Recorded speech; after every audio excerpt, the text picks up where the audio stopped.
I'll declare the April 14, 2014 City Council meeting to order. The first order of business is the Pledge of Allegiance. Pledge allegiance to the flag of the United States of America and to the republic for which it stands, one nation, under God, indivisible, with liberty and justice for all.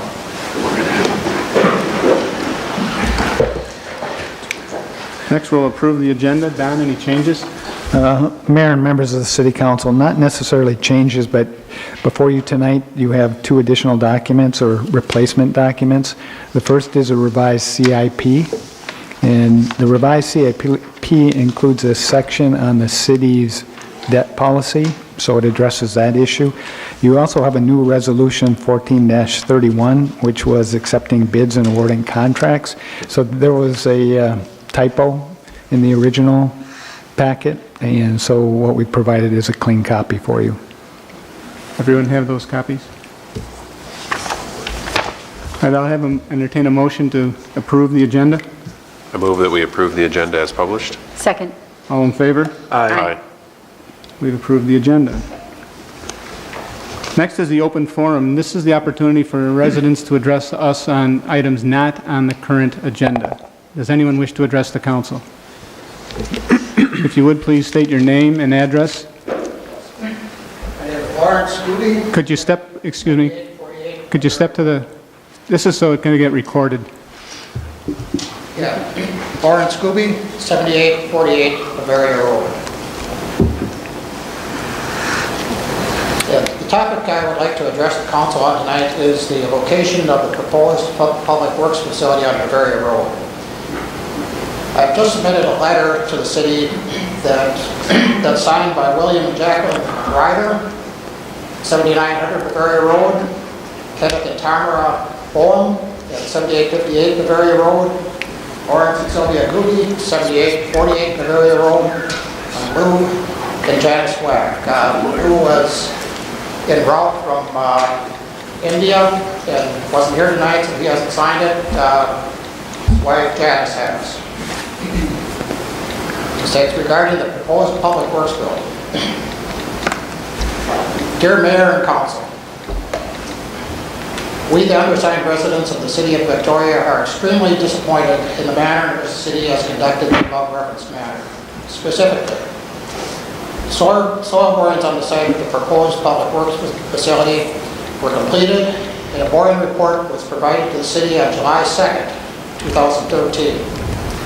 Additional borings were completed and provided to the city in February 2014. On July 22nd, 2013, in a City Council workshop, the city proposed that the new public works building would be located at 8099 Bavaria Road on approximately 10 acres of land to be purchased from the Hartman Tree Farm.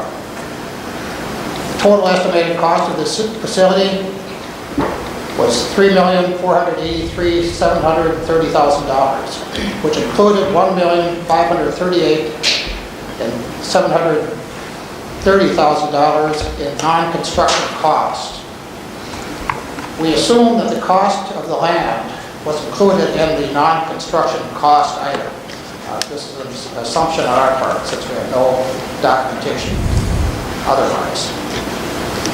On August 26, 2013, the City Council presented a proposed site plan for the Public Works facility that indicated that the facility would be located approximately 1/3 of the depth of the lot back from Bavaria Road and near the center of the lot in east-west direction. All of the above homeowners expressed various concerns about the appearance of the facility and the effect that its operation would have on traffic on Bavaria Road. In response, the city promised the following. The area will be heavily landscaped, but will not screen the building, quote unquote. Quote, the majority of the equipment moving and other noise generating activities will occur on the east end of the site, quote unquote. Quote, in the current location, there are residents located approximately 700 feet from the existing building. No complaints regarding noise have been received from those residents, unquote. The city also promised increased enforcement of traffic laws on Bavaria Road. On September 4, 2013, the city reported that they had closed on the Hartman property for a price of $70,000 per acre, with an additional $72,810 for trees, total of $772,810. On December 12, 2013, the city reported that the estimated cost of the Public Works building was now $3,102,000, which does not include the cost of the land, $772,810. The total cost, $3,878,810, was $391,080, or 25% above the original estimate. Recommendations to reduce the cost of the Public Works facility included removal of some of the mechanical and electrical equipment from the scope, removal of the perimeter fence, and removal of the cold storage building, as well as moving the building closer to Bavaria Road. The purported reason for moving the building as close as possible to Bavaria Road was to decrease the cost of foundation preparation. However, by virtue of the soil boring report submitted to the city on July 2nd, 2013, the city knew what the foundation conditions were at the original proposed location, well in advance of the City Council workshop on July 22nd, as well as the city's presentation of the proposed site plan to the public on August 26, 2013. On July 21, 2013, the city reported that the estimated construction cost of the new Public Works building was $2,792,000. And the total cost, including the amount paid for the land, was now $3,564,810. This is $81,080, 2.3% above the original July 22nd, 2013 estimate. The proposed new location of the Public Works facility is now in the far southwest corner of the lot, with the minimum required setback from the right-of-way of Bavaria Road. This places the building within approximately 240 feet of the nearest dwellings on the west side of Bavaria Road. Proposed landscaping between the building and Bavaria Road is minimal, but insufficient to adequately screen the building visually or to mitigate noise. After the City Council meeting of August 26, 2013, the undersigned accepted the city's assurances and trusted that the city would honor the promises it made to minimize the impact of the homeowners on the west side of Bavaria Road. At that time, we also had no reason to question the city's competence with respect to planning and estimating the cost of the new Public Works facility. Apparently, our trust and confidence was somewhat misplaced. The original cost of the Public Works building appears to have grossly underestimated, and in an effort to bring the cost within budget, the city has decided to renege on its promises made to the homeowners on the west side of Bavaria Road. Construction of the Public Works facility at its currently proposed location, in the far southwest corner of the lot, with minimal landscaping, will certainly have a significant negative impact not only on the quality of life of the current residents on the west side of Bavaria Road, but on the investment that these homeowners have made in their property. In spite of the obvious negative impact that the currently proposed location will have on these residents, and in spite of the fact that the city knew of these residents' concern regarding the location and landscaping of the facility, the city made no effort to directly inform the residents on the west side of Bavaria Road of the proposed changes in location and landscaping of the facility. The negative impact of the construction of the Public Works facility as currently proposed will undoubtedly have an effect on the residential property on the next side of the west side of the Bavaria Road as well, not be readily remedied. Once the location is established, it's pretty well fixed. It will adversely affect all future as well as the current residents. then it will have a perpetual negative impact on the tax revenue generated by these properties on the west side of the Ferry Road. So we hope that the city will realize the magnitude of the adverse impact that the construction of the Public Works building will have at the currently proposed site on the current and future residents on the west side of the Ferry Road. We urge the city to refer to their original plan and construct the facility as on the site originally proposed, even if it means delaying the construction until necessary funds are available. Yeah, this is signed by representatives of all parties originally named. Thank you. Could we have a copy of that? Is that the letter that you gave me? That's the letter that I gave you a copy of. Thank you. Copy for the meeting. All right, thank you. You've raised a number of technical issues and some pretty fundamental issues with respect to this building. Let me suggest that we have a chance to review the letter and have either a formal written response or a meeting with the neighbors to just to have, excuse me, to clarify what the issues are. So Kara, can you take, Don? Mayor and members of the City Council, so we've just heard a presentation, I'm going to try to summarize. And what I heard was primarily on the location of the Public Works building being moved closer to the road.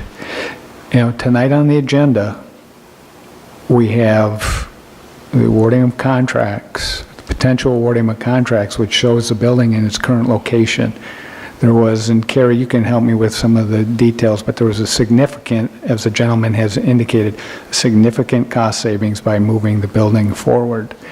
If the council is even considering a relocation of the building, it certainly has cost implications, and I think that's something that we should discuss, considering the overall budget situation. When's the right time to talk about that? At the bid item on the agenda?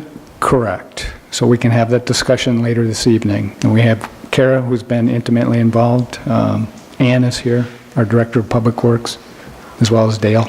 I guess what I was suggesting is after that decision is made, there ought to be some way to get back to the resident and with maybe some of the dates and the dollar figures and just to clarify the record. But we'll address all of that when we address the bids. Okay. All right. Thank you. There's no visitor presentation tonight? That is correct. Next item on the agenda is the approval of the consent agenda, where a couple of items that are deemed to be non-controversial are approved with one motion. Would someone please make a motion to approve the consent agenda? I move we approve the consent agenda. Second? Second. All in favor? Aye. We approve the consent agenda. Payment of the bills, the claims roster for April 14th. I move we approve April 14th, 2014 claims roster in the amount of $478,828.82. I'll second that. All in favor? Aye. Opposed? We've approved the claims roster. Next item on the agenda are the donations, to accept the donations. I move we approve Resolution 14-26, resolution accepting donations with a special thanks to Chaska Dental Center in the amount of $200 for T-ball and coach pitch, Boyer Building Corporation in the amount of $150 to T-ball and coach pitch, and Justin Olson for $100 to the fire department. Is there a second? Second. All in favor? Aye. Thank you all for those donations. Next item 8 on the agenda is the public hearing. Don, you want to kick it off? I will, Your Honor. Members of the City Council, this evening we will have the public hearing on the issuance of CIP bonds, which is required by state statutes. This was ordered at the council meeting back in April. So a couple of things. I'm going to briefly kind of go through how we got here and where we're at from a numbers perspective, and then I'm going to ask the city's financial advisor, Rusty Fifield, to talk a little bit about the details that are contained within the CIP, and then to answer any questions that the council may have. As the City Council knows, we have been working on the Public Works building in the City Hall for several years. We have gotten to a point where we have an agreed upon budget. The actual financing of the projects still remains to be finalized, which will be done prior to the City Council issuing any debt. What I would like to talk about is from a numbers perspective, how we've gotten to this point. This we've been working on for a couple of years. So this, and included within your packet, is a summary of probable costs. And so that's broken down by the City Hall and the Public Works Building. Now, the numbers within here are either actual numbers or numbers that we've received with the opening of the bids earlier this month. So you can see that from a construction standpoint, the construction budget was $5 million. Currently, we are at a little below that, so there's a savings of $35,500. The construction numbers for the City Hall project includes the electrical bid, which was received as part of the bid opening. That number was significantly higher than estimate and will be rebid, so we expect that that number will drop to some degree. It also includes the land, so land acquisition for the downtown redevelopment project, as well as the acquisition of the land, as the gentleman indicated, the Hartman Tree Farm. The total amount that we have spent on land is $1.2 million, and coupled with the $5 million construction costs or something less. Now, those numbers are reflected within the CIP document, along with kind of a summary of the cost of the financing, which was $5.615 million, and that's the next piece. Now, this was the original kind of financing plan that was put together to work within the long-term financial plan. Again, this is a kind of a snapshot of where we've been and not necessarily the final outcome. As we go through this process, we will continue to finalize the numbers and rework the financing plan to provide the most cost-effective plan for the city's taxpayers, as well as accomplishing the city goals and getting the projects built. With that, I'd like to turn it over to our financial advisor, Rusty Fifield, from Northland Securities, to talk a little bit about the CIP plan and the requirements within that. So, Rusty, if you wouldn't mind. Good evening, Mayor and Council. As Don said, I'm Rusty Fifield from Northland Securities. I'm going to give you a brief overview of the statutory authority and the capital improvements plan that you're considering in the public hearing this evening. I'm going to be brief, and so if you have any questions, I'm happy to answer them. State law, specifically Minnesota Statute Section 475.521, authorizes cities to issue general obligation capital improvement plan bonds to finance certain public facilities. Those public facilities include city halls and public work facilities, the projects that are under consideration here. To exercise this statutory authority, state law requires that you adopt a capital improvements plan. Now, it's a little confusing because you already adopt a capital improvements plan as part of your ongoing financial management program. This does not replace that capital improvement plan, it supplements it. And the contents of this capital improvements plan before you this evening are specifically related to the statutory criteria for creating a capital improvements plan that allows you to exercise this statutory authority. This capital improvement plan is solely for the purpose of authorizing general obligation bonds to be issued to finance these two facilities. As noted in the staff report, you're required to consider 8 criteria in adopting the capital improvements plan. You're required to consider the condition of the city's infrastructure and the need for the project, the demand for the proposed improvements, the availability of public resources, the cost benefits and alternative uses of these funds, operating costs of the proposed facilities, options for shared facilities with other units of government, the cost of facilities and units and levels of overlapping debt. You've considered all of these factors in your extensive planning for these facilities. They're summarized in the plan, and I'd be happy to talk about any one of them, but don't intend to discuss them in any detail in my comments. What I'd like to focus on is the outcome of this plan, which is the authorization to issue capital improvement plan bonds. The plan authorizes you to issue a maximum of $5,615,000 in general obligation capital improvement plan bonds. Now, this doesn't compel you to issue these bonds. It authorizes you to issue bonds not to exceed this amount. Excuse me, that's a key point, because that's a maximum that we could borrow if this is approved tonight, correct? It is the maximum you can borrow. If this plan is approved, you have the ability to amend this plan, but you have to go back through this same process again. So minus amending the capital improvement plan following a public hearing, that's the maximum amount of bonds that you can issue under the authority of this plan. So unless we chose to adopt a different means of financing, this is pretty important vis-à-vis what we just heard from the... That's absolutely correct. And, you know, that's kind of the key point in this overall discussion is it's a maximum amount based on a financing plan that we've been working on for several months.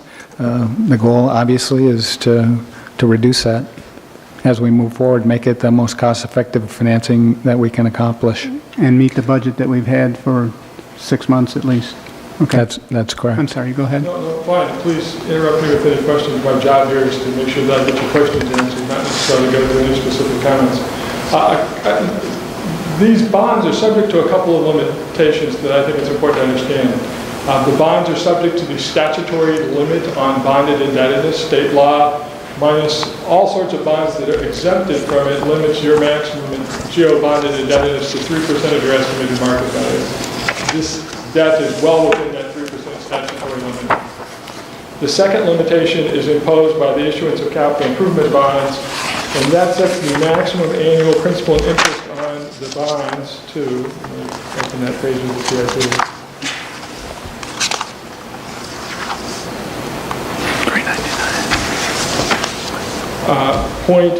.016 of your total estimated market value, and that is $6,332,000. So the projected maximum principal and interest of the capital improvement plan bonds of slightly under $400,000 is well within your statutory authority to issue capital improvement plan bonds. And as was added to the capital improvement plan that's before you this evening, your own debt policies. And the proposed issuance of these bonds is within the debt issuance criteria of your own debt management policy. So both from a local policy perspective and from a statutory perspective, what's authorized in this capital improvement plan is consistent with both state law and local policy.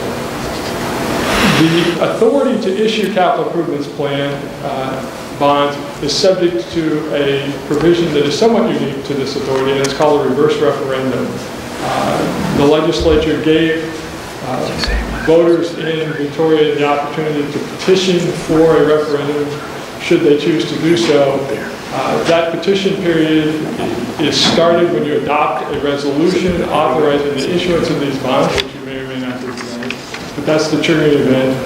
From that point, there's 30 days for which resident voters in Victoria may petition to hold an election. The petition threshold is 5% of the people that voted in the last general election. I would note that if the matter is taken to election and it's authorized to issue general obligation bonds, you don't get better financing. General obligation bonds authorized by voter approval are identical from a market perspective to the general obligation bonds authorized by your capital improvements plan bond. So doing this to secure lower cost financing is not a reason to petition for an election. At today's rates, the alternative financing would have a penalty of about how much? Well, I think the table that Don showed you, the penalty for, the alternative is lease revenue bonds. Right. And lease revenue bonds have a significantly less security for the bondholders behind them. We estimated, and this varies from time to time, that the difference in total principal and interest over the life of the financing is approximately $660,000, and the difference in annual debt service is approximately $60,000. And I think that that's very consistent going from time to time, and this is on $5.5 million in the table that Don showed you, but that difference is not changed substantially going from $5.5 million to $5.615 million. So I'm happy to answer any questions. The action before you this evening should be used to continue to adopt the resolution. The resolution has been prepared by Kennedy Graven as bond counsel. Kennedy Graven has also reviewed and provided comments on the capital improvements plan to ensure that it is consistent with the statutory requirements. Any questions? Yeah, Mayor, not a question, but just a point I would like to make is, as Rusty has indicated, the issuance of CIP bonds is subject to the reverse referendum. A schedule has been prepared that has been presented to the City Council that should that occur, and should the City Council decide to go to referendum, that referendum could be scheduled for August 12th, which would be the date of the primary. As Rusty has indicated, the CIP bonds are the most cost-effective measure for this type of project, and it's certainly worth pursuing. And I want to speak for everybody, but over the course of the last several months, we've made it clear that we're going forward with these two projects. We're not going to use, it's not our desire to fund them exclusively with internal cash, so there will be a financing of some sort. The question on the table tonight is, will it be capital improvement bonds with about a $60,000 benefit of versus lease revenue bonds?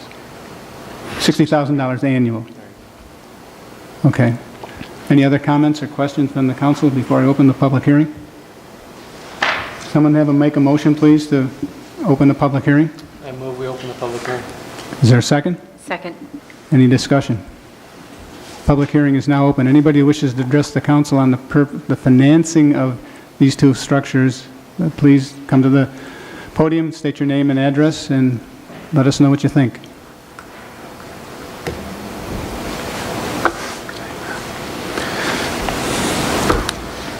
Last chance. Make a motion to close the public hearing. I move we close the public hearing. Second. Any other discussion? All in favor? Aye. Aye. We've closed the public hearing. Any other discussion on this topic before we address the resolution? I'll make a motion to approve Resolution 14-27, a resolution approving a capital improvement plan and giving preliminary approval to the issuance of capital improvement bonds. Second. Any further discussion? So did we want to discuss this further now? Is that when, the question that came up earlier, Don, or is that later on the agenda? No, Yeah, Councilmember Crowley, I would recommend the discussion about the location of the Public Works building occur with the discussion of the authorization for the bids. Thank you. but just so it's clear, what we're approving tonight would be a maximum financing of $5.6 million, $5.615 million, correct. to be precise.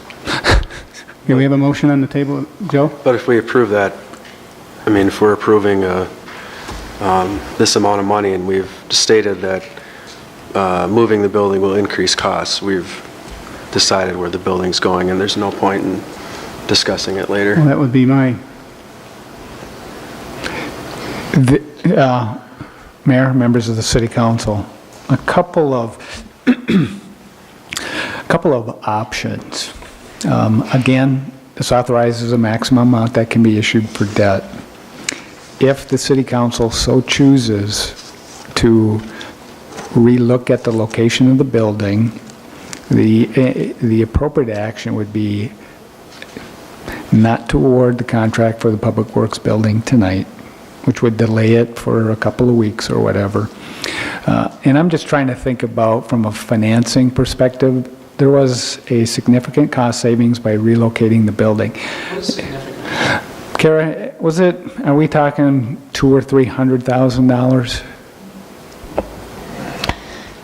Mayor and council, there was a number of factors that went into the $300,000 reduction that wasn't just relocating the building. So I don't have that number parsed out. By moving the building forward, we reduced the site grading quite significantly. And then also, because the building got lower, the soils corrections we had to do under the building was less.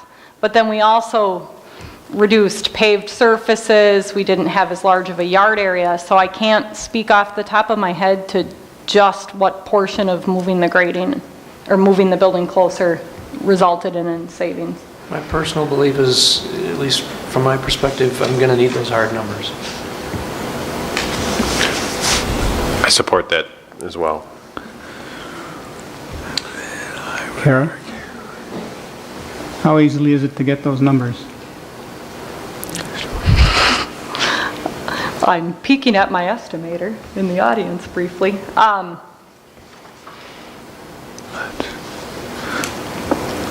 don't know. I mean, just so it's clear, we're talking about a fundamental change in both the cost and the process. I mean, to simply move the building back, you would need to redesign it. The civil engineer would need to redesign the site work in order to know what the building elevations would be to recompute all the site work. The utilities get longer. We saved a bunch of money by shortening up the utilities. The cuts we made when we made that shift was about $300,000. So I guess that I'm confused. You had it designed for one location and you moved it to cut it. Doesn't that mean you have the numbers for the original location? That's all I'm asking for. And maybe I don't, maybe... We reduced scope as well, in addition to moving it. So the numbers I have, certainly we have our estimate from when it was back in that location to our estimate now. But in addition to moving the building, we cut scope. We had a huge paved yard. We had a concrete pad for the cold storage building. We had, or not the cold storage, the salt storage building. We had additional driveway. So we, at the same shift and estimate, cut scope. So I don't have an apples to apples of just taking this exact building and shifting it back 300 feet. When was the decision made to make the location change?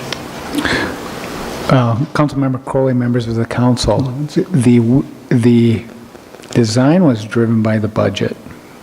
So what we did, we took the council's direction from a construction budget perspective and did what we needed to do in our professional judgment to make it fit those numbers.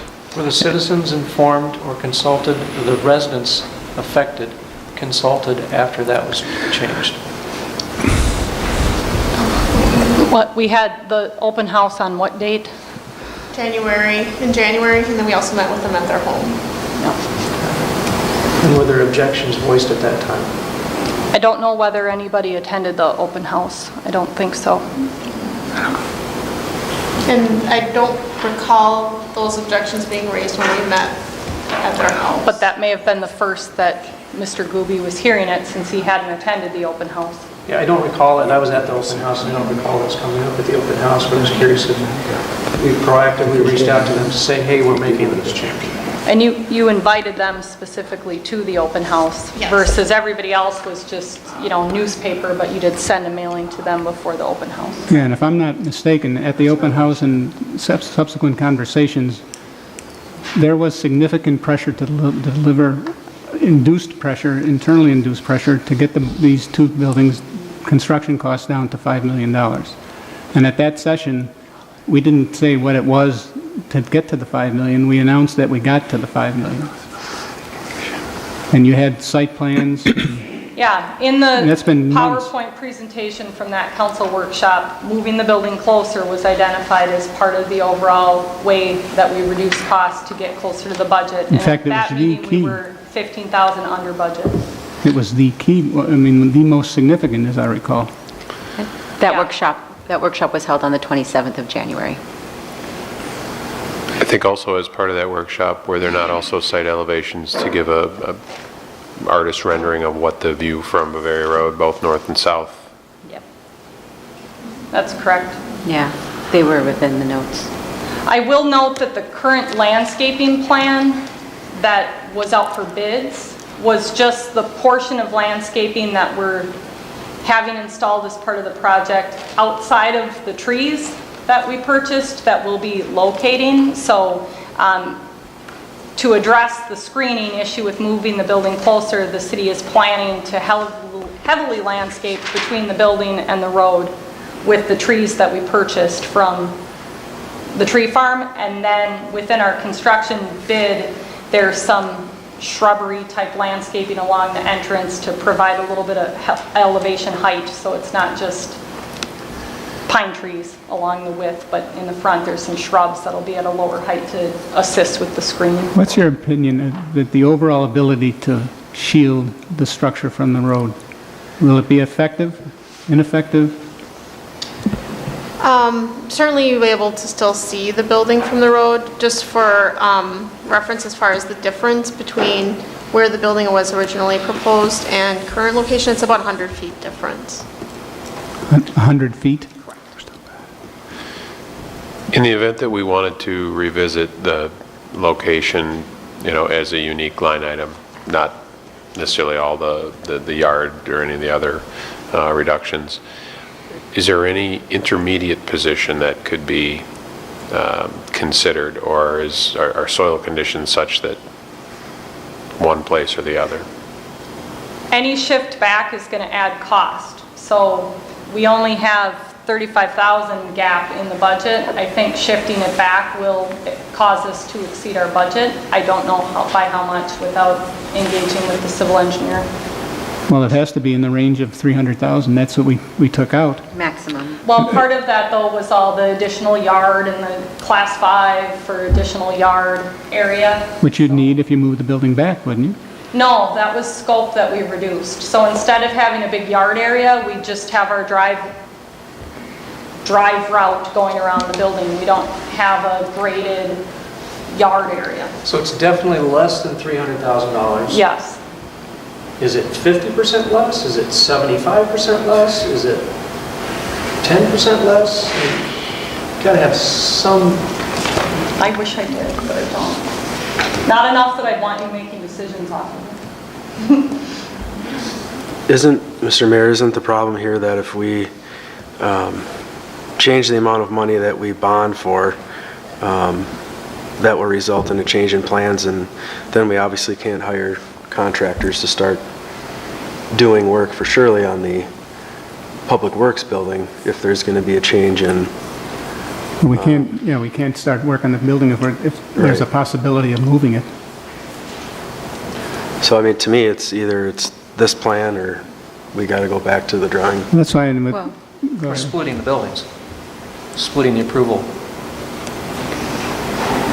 what the motion on the table, though, Is is for that $5 we can bond up to $5,615,000. Yeah. So, and let me just put it out here, I know our budget is $5 million, but if we should decide that it is something that needs to happen and we move the building back, we would be covered with the $5,615,000 maximum amount that we can bond for. Correct, Don? Councilmember Bassa, the 5.6 million is based on kind of the most recent budgets, which includes the building in its current location. If we move it back, there's additional costs. So does that increase the amount we would have to bond for because of interest, or what is the It increases the amount we $615,000? have to pay, Cash. Increases not what we have Right. to bond for. Right. It increases the Correct. cost. But the decision before the council is we're setting a cap from a bonding perspective. Right. So a couple of things. If that is the cap that the council wishes to set, you can pass a resolution.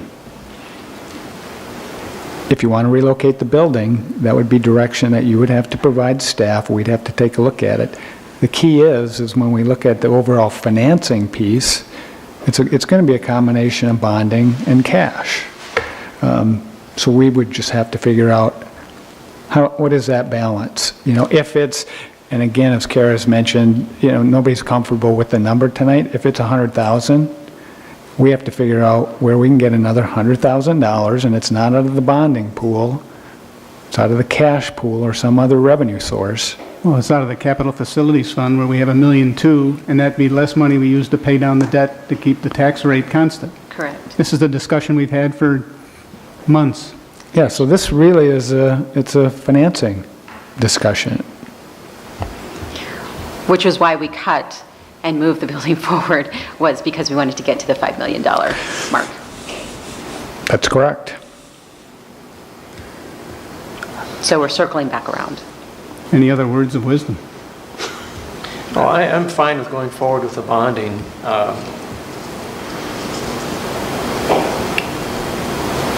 But I do feel we have to go back and look at the Public Works facility itself. And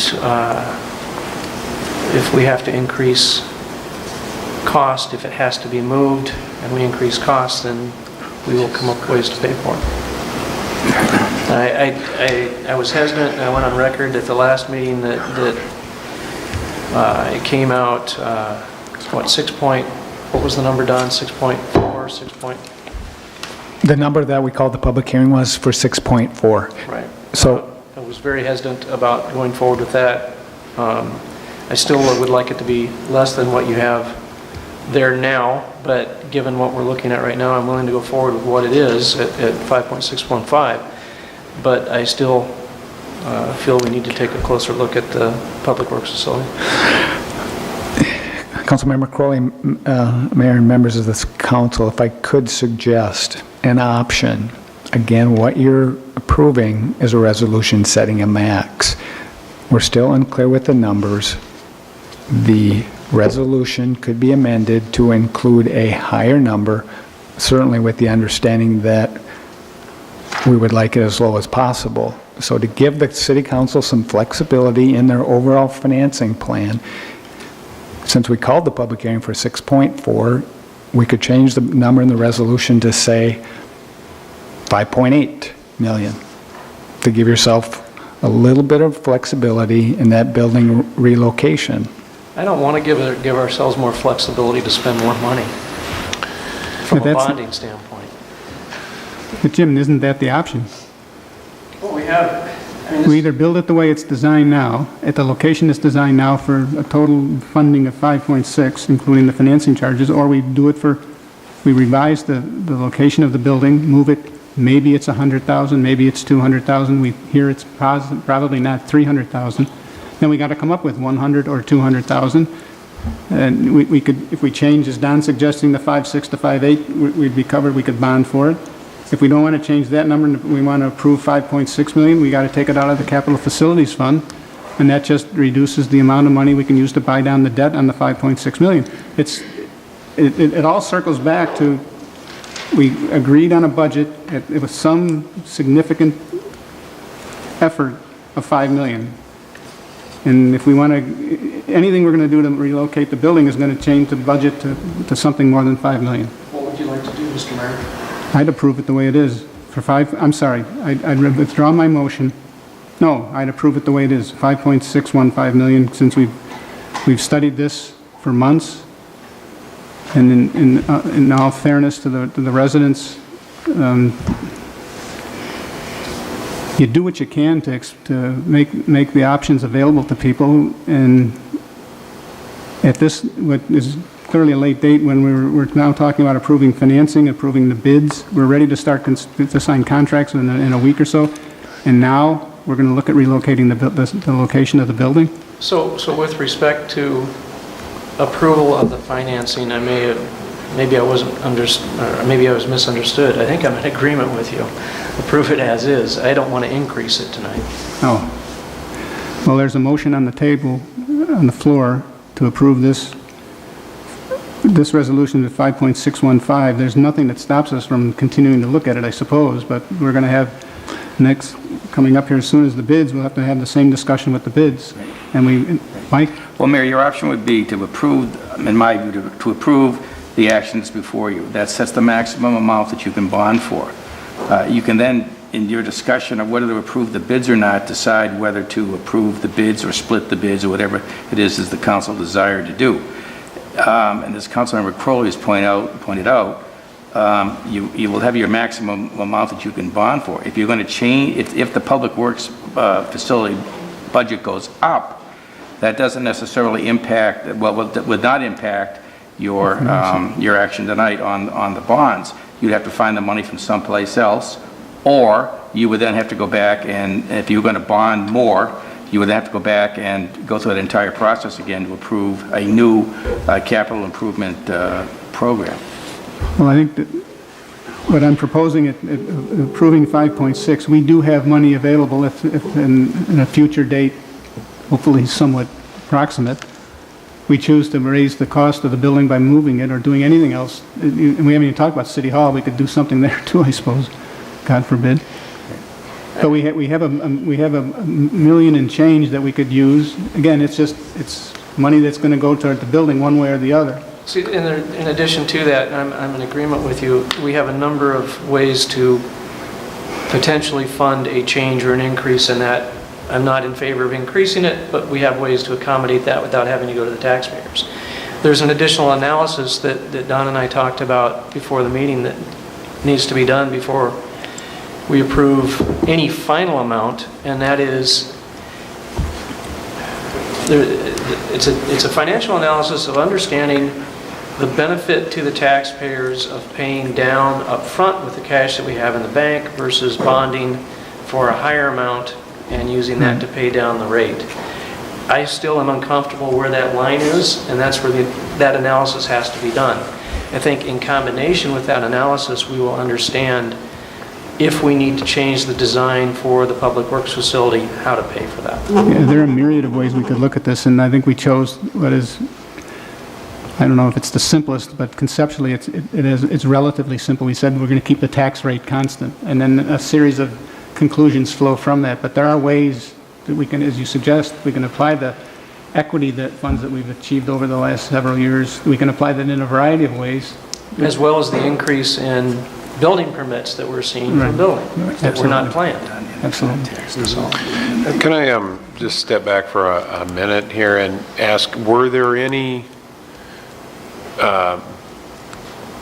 misunderstandings or miscommunications in terms of Mr. Kuby's understanding of what changed with respect to screening the building? Are we really removing it, or are there going to be substantial amounts of either berming or trees, shrubs to provide, a fair amount of screening from the road of the building?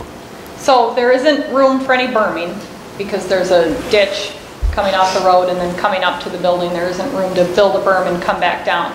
The plans that are publicly available, that were available for bidding, just show minimum landscaping because that's all we sent out to bidders. But we will be planting extensive trees between the building and the road using the trees that we purchased as part of the Hartman purchase. So Hartman will be relocating the trees to the front of the building for us, and that isn't on a plan floating around anywhere. That rendering that you saw that had trees shown on it was supposed to reflect some location of trees. How many trees do we have? 278, I believe there's 198 evergreens and, 70 plus Well, there's a limit deciduous to what I trees. suppose you can do, but you think that it has the possibility to be effective? It's a lot of trees. It's, excuse me, Holly. Well, I was just going to say, they are significant evergreens too that would be relocated. They aren't saplings or anything. I mean, they're significant. So I think there will be screening provided by that. And the fact that the building is lower too. Yeah, moving it forward lowered it versus before. If you remember, it was quite a bit On a higher hill. on the site. And just a final comment on the landscaping piece. The screening, as trees grow up, so the screening itself is going to grow over time. So as a public works facility, and it's worth talking about, this is our permanent facility. It's going to grow at some point. So with the appropriate location of the screening, those trees are going to grow up and provide additional screening. There's a significant forest that would occur on the site. And Height of the building is approximately, was it 30 feet? No, it's not even that high. I think it's 20-ish, and it's a very low, not a very high slope on the roof, so there's not a peak or anything. So from that perspective, it's a low-profile building. Are these the spruce or pine trees that get like 60 feet? Really? There's a variety, so it's certainly going to be in excess of 20 feet. And I don't want to minimize, I want to just make sure that, the concerns, I just want to make sure that the complete picture is clear. And as far as the operations on the site,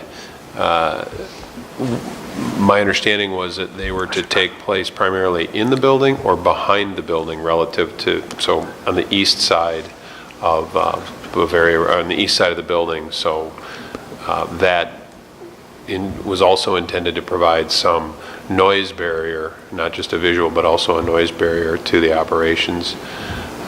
Is the feeling that will be adequate, even with the new location?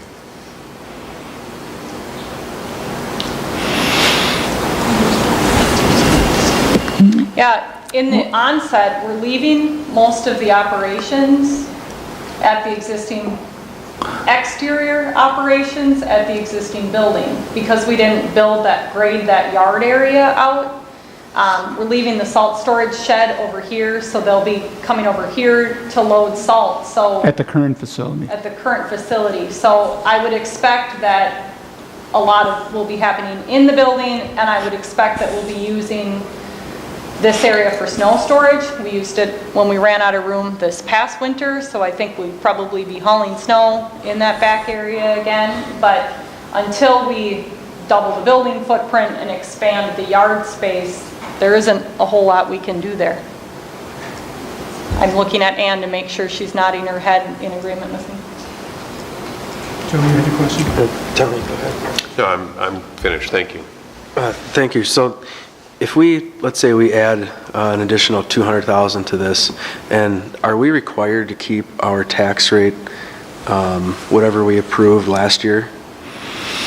Councilmember Pavelko, the city council can choose, and tax rate's just a math function of how much money are we raising versus our tax capacity. So you are not obligated to keep the tax rate the same as it was last year. The council can change that. Okay, so we could be over budget if let's say our total operating costs were $10 million for this year, and we came in at 10.2, that's acceptable. Councilmember Pavelko, from an acceptable standpoint, we would certainly try not to be over budget, but it has happened in the past. Not here that I'm aware of, but cities do come in over budget. Okay, so if we have an extra 200 grand, that money's got to come from somewhere, barring, let's say there's a lot of extra building permits, that's money that we never budgeted for. But if building permits come in where we thought, our budget stays the same, that means we've got to pull money from somewhere else, buying a truck or, That's correct. A perfect example is, because we count on building permit revenues as a revenue source to fund the operating budget. If building stopped and expenditures stayed equal, we would, obviously we'd be not necessarily over budget, but the revenues wouldn't have matched what we expected. The Revenue Stabilization Fund was created specifically for that reason. What is the balance in the Revenue Stabilization Fund at this point? Councilmember Striegel, I believe, and I'll check ask for Kelly's confirmation, but I believe it's in the range of $300,000 or $400,000. Kelly, do you know what the answer is, please? From the back of the room? It's about 594. Okay, so more than I... It looks as if we're wrestling here with a couple of moving parts. Let me throw out an idea. The motion on the floor that I made is for 5.615 million. It is possible if we were to change the location of the building that it would raise the cost. I'm going to say 200,000 just to pick a number. If we approve 5.6 million, we're obligated to use the Capital Facilities Fund to offset the difference. If we were to approve 5.8 million tonight as a max, we still have the flexibility of bonding for it or of using cash, internal cash from the Capital Facilities Fund to cover the increment. So 5.8, approving a bigger number as a max would give us more flexibility in the future. We don't have to go that way, but we can decide as we do the analysis you talked about, Jim, and look at the best way to do it. We could either agree to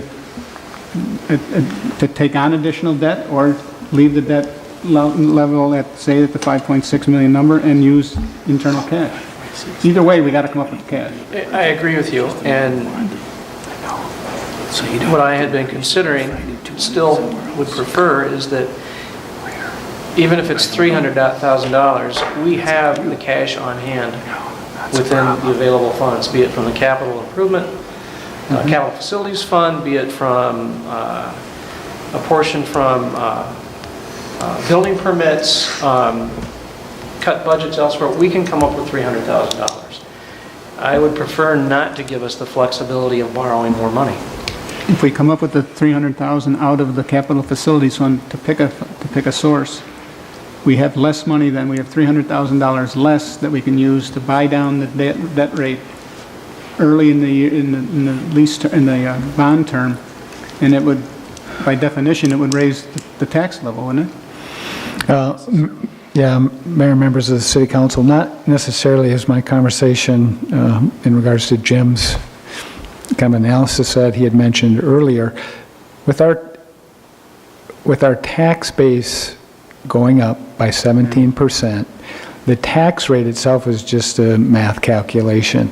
The issue, at least what I believe is the issue, is what do people pay out of their pockets in regards to taxes? The more cash, and that's the less debt that we issue, tax-supported debt, the less that goes on our taxpayers. So we're going to use cash. So I think that this discussion is really centered around, we have a resolution and a motion and a second for $5.6 million. There's a discussion about an increase in costs with the possible relocation of the Public Works building. The overall financing plan is yet to be finalized, and it's going to be a moving part only because of this, the tax base and changes and so on. I guess at this point, I would recommend that we move forward as planned with the $5.6 million, and if the council chooses to direct us to relocate the building, we'll figure it out with available cash resources. That's my recommendation as well, and that's the motion on the floor. Call the question. Any further discussion? All in favor? Aye. Aye. Opposed? Motion carries 5-0. We've approved a maximum financing of $5,615,000 of capital improvement bond financing. We're going to go back and look at the location of the Public Works building to see what the cost would be to improve the sight lines. Well, I think it's twofold. I think there's a concern, a very valid concern on the table, and I think, number one, we need to make sure we understand the concern, and in a reciprocal fashion, I would like to make sure that the people that express the concern have the full information about what the plans are to see if in fact there is a concern. I mean, it's not being resolved with what's currently planned. When you add 200 some trees, I can't tell you if that solves the problem or not. Goes a long way. Well, but you can't hurt it. So I guess what I'm asking for, there needs to be a dialogue here to understand and confirm that the concern is not resolved. And then once that, if in fact it comes back that no, we seriously have a problem, then we need to look at it, all right, how do we resolve that problem? What are the steps to mitigate that? Yeah, I start the process with what we've had on the table today is the right solution. And I could be convinced that I'm wrong if when we look at an appropriate rendering, I mean, we all agree that the rendering that we have now isn't accurate. And you can't put a put a lipstick on it, I guess, but we really need to understand how bad, quote unquote, that the sight lines are, and if it's appropriate that a given amount of money to relocate the building actually does achieve the objective that the residents desire. So I mean, this is not just looking at financing. This is looking at the current design and what an enhanced design might look like. So step one, do we have a problem? If so, Right. what is it? Step three, how do we mitigate it? Fair. And what would the timeline be for that? Yeah, Mayor and members of the City Council, I would recommend that you have this more detailed discussion as part of the approval, potential authorization of the contracts. At that point, we can have a more detailed discussion with our construction manager as well as our Director of Public Works. All right, so let's just recap. We closed the public hearing. We voted on the unanimous approval of Resolution 1427, approving a maximum financing of $5,615,000. All right. New business? New business. First item is a minor subdivision, which our Community Development Director, Holly Krepp, will be giving the presentation. Thank you, Mayor and Council. This is a request for a minor subdivision, or basically a lot split, at 6600 Astor Trail. We did hold the public hearing at the Planning Commission last week, and during that part, we gave some of the background to the Planning Commission that the City Council is already aware of. And basically, that is, Astor Trail was redone last year, and as part of that, we had conversations with each individual property owner about potential for lot splits. So very possibly, this is the first of others that you may see in this area. The applicant is requesting to split the northern portion of the lot to create a buildable lot here. All of the setbacks will be met. The existing fence will be relocated to meet the required setbacks, and the detached garage that's existing will be removed as well. The applicant is here this evening if you have any questions of him. Otherwise, Planning Commission did vote unanimously to recommend approval of the minor subdivision with the conditions noted. Any comments or questions, council? I'll make a motion to approve Resolution 1428, a minor subdivision for 6600 Astor Trail. Second. Any further discussion? All in favor? Aye. Opposed? It needs to pass. Conditional use permit for the Hartman Building. Thank you, Mayor and Council. This is also somewhat of a follow-up request to the land swap agreement that the city approved last year, and it consists of the two parcels that were involved in that swap. The request is a conditional use permit for off-site parking by Hartman Brothers for what we are now calling the Main Street building, proposed to be located in this area. The applicant is aware that he will need a site plan and building materials review prior to a building permit, but has requested the conditional use permit at this time so that to help with parking with tenants and financing to move that project forward. Included in your packet is the aerial photo showing the proposed building location along with the square footages. As discussed last week at the public hearing with the Planning Commission, the city owns this parking area here, and we own, obviously, the building that we're currently in that will be demolished and made into additional parking. And then these parking stalls are split. So we would continue to work with this property owner as well as the property owners to the south to construct a parking lot that is the most efficient and provides the most amount of parking available. As part of the agreement, we are required to provide 23 parking spaces for the Main Street building, and based on the square footages and the types of uses, currently 18 spaces would be required, but the city will be providing at least 23, and that will be done again after the demolition of this building. The applicant is here this evening. If you have any questions of him, the Planning Commission did vote unanimously to recommend approval of the conditional use permit with the conditions noted in the staff report. Comments or questions from council?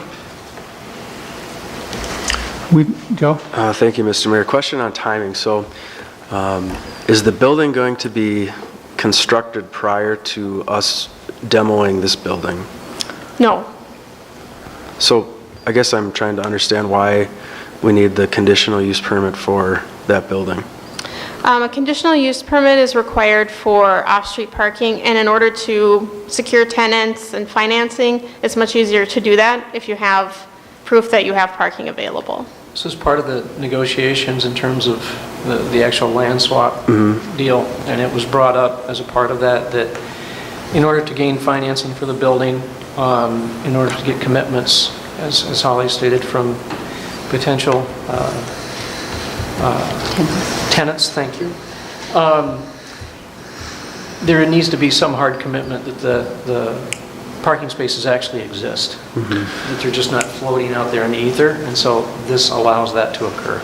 So if I understand this correctly, the off-site parking that we're speaking of is the area where we're all sitting right now after the building is demolished, which is immediately adjacent to where the building will be constructed. So it's the only reason for the permit is because the landowner doesn't own this site specifically. That's correct. Correct. Any other discussion? Someone want to make a motion? I move we approve Resolution 14-29, a resolution approving conditional use permit for off-site parking for construction of a commercial building as submitted by the Hartman Brothers LLC to be known as Main Street Building and located at 7940 Victoria Drive, Victoria, Minnesota. Second. All in favor? Aye. Aye. Opposed? We've approved the conditional use permit for the Hartman building.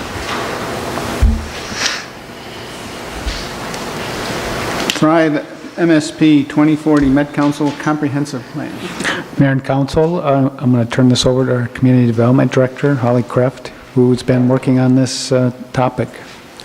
Thank you, Mayor and Council. I'm guessing this one's going to last a little bit longer, so I'll spend a little bit more time. I brought the 130-page document. Excellent.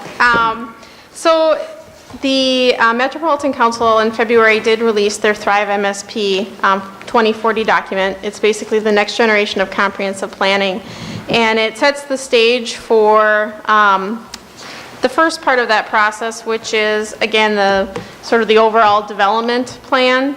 That'll then lead into the system plan and policy statements. Those will be released and developed next year. So each of the specific policies will have a plan.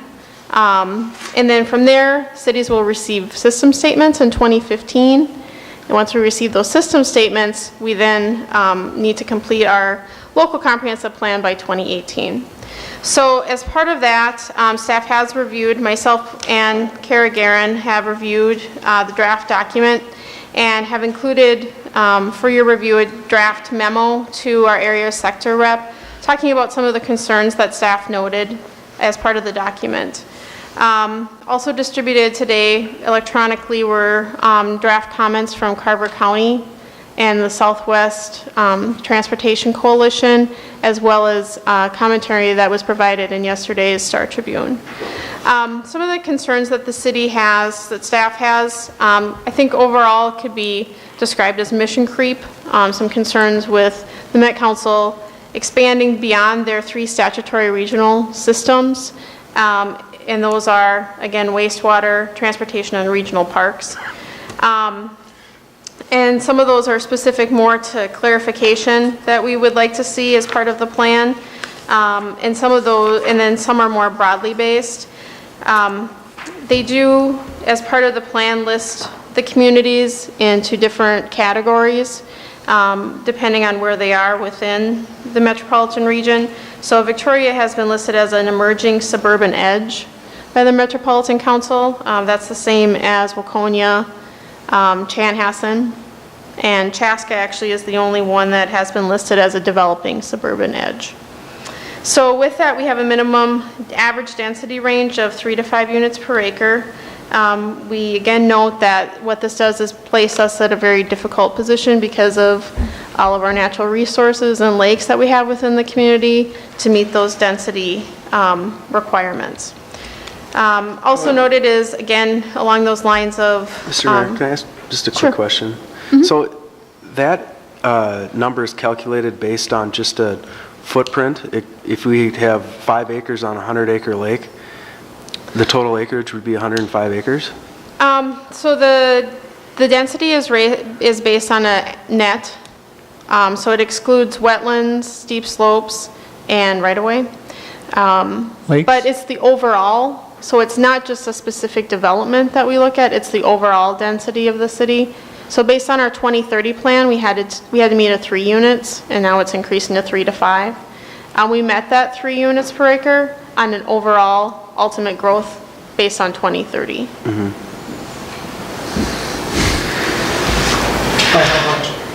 I believe we were at 3.3.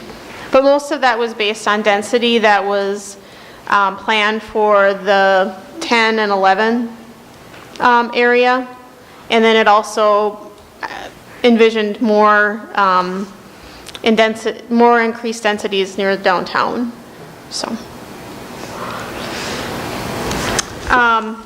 so along the lines of kind of an expansion of the Met Council's role, there's issues like water plays a very large component of this draft plan, more so than previous plans, and that We certainly support water supply, but there seems to be kind of a drifting to looking at a regional water supply system, which is something that we don't necessarily support. And things like climate change and renewable energies that are clearly, I would say, outside of the purview of the Metropolitan Council. What does a regional water supply system, I understand what that means, but are they considering buying our water facilities? Or, I mean, how would that take place? They certainly have done that with wastewater. They've purchased individual communities' wastewater systems. So it could be similar to that. But it would be similar to the way that the Met Council sewer is set up, where we would buy into their system. So increased SAC type fees, those things. Potentially. You know, I've been warned that this is tilting at a windmill, but it just frosts me that this group of unelected bureaucrats, sounds like a trite phrase, but well-intentioned, no doubt, but you said Mission Creep, this is Mission Gallup. Climate change. They're going to get involved in social engineering. I know to a certain extent I'm howling at the moon, but this is 130 pages of single-spaced what we're going to do for you. I thought land use planning was a purview of a local jurisdiction. This, more and more, they're getting way away from their three main charters. And does it do any good to holler? I will howl with you. How do we opt out? Well, we'll probably get... Here come the helicopter. Could we work together to put a little stronger, just to make me feel better? Or maybe I'm speaking for myself, and maybe others feel the same way. The letter from the county and the letter from the Southwest Transportation that, yeah, we like what you're doing, but could you worry more about 212? And I mean, certain priorities. But they don't go to the fundamental heart of this. There's a staff that put together, this is an amazing document. All of which seems to me to be taking away prerogatives that I thought we had, or at least should have. Again, you've appropriately warned me time and time again over the last 5 years about, well, we'll work with them and we can get what we want. But it would at least make me feel better if we could put some stronger language in your letter. Not that your letter isn't near perfect. No, that's why I brought it forward to the council. So this needs to be submitted by April 28th, which is the somewhat of the issue, because that's our next city council meeting. So certainly take a look at the draft. I have provided a link to the full document if you'd like to read that. But if you have comments, you can provide those to me, and then I will incorporate those before I send in the final Well, I, version. for one, would like to sit with you and go through some of mine, and you can counsel me down off the ledge.